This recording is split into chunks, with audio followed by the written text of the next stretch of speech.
একটা বিয়ে যখন হয়, খুব ধুমধাম করে যখন বিয়ে হচ্ছে, তখন হাজব্যান্ডের বাড়ি থেকে নানান রকমের গিফটস আসছে, হাজব্যান্ডের বন্ধু বান্ধব, রিলেটিভ, ফ্রেন্ডস, ফ্যামিলিজ, নানান জায়গা থেকে নানান রকমের গিফটস আসছে।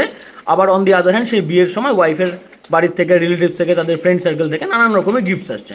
এবং মুদ্রামুদ্দি আমরা এই সমস্ত ধরনের গিফটসকে কী বলি? স্ত্রীধন বলি।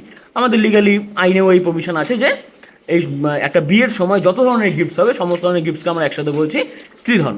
এবার মজার বিষয় হচ্ছে, ওয়াইফ যখন হাজব্যান্ডের এগেনস্টে ডিভোর্সের মামলা করছে, তখন কিন্তু সেই সমস্ত ধরনের স্ত্রীধনগুলোকে ক্লেম করবে এবং সেগুলো সে পাবেও by the court order, by the execution. সেই সমস্ত ধরনের স্ত্রীধনগুলো যেগুলো অ্যাট দ্য টাইম অফ ম্যারেজে গিফট হিসাবে দেওয়া হয়েছে, সে বদ্যি বাড়ির থেকেই দেওয়া হয়েছে, সেগুলো সে অ্যাজ আ স্ত্রীধন হিসাবে সেগুলো সে ক্লেম করবে এবং সে পাবে। এবং সেগুলো পাওয়ার পরেও সেই যদি ডিভোর্সের মামলাতেও যায়, অন দি আদার হ্যান্ড, বা ডিভোর্সের মামলাতে যদি না যায়, অন দি আদার হ্যান্ড সে চাইলে কিন্তু আবার 144-এর মেনটেন্যান্সের মামলা করে, খোরপোশের মামলা করে আবার সেই হাজব্যান্ড থেকে মেনটেন্যান্স ক্লেম করতে পারে বা খোরপোশ ক্লেম করতে পারে।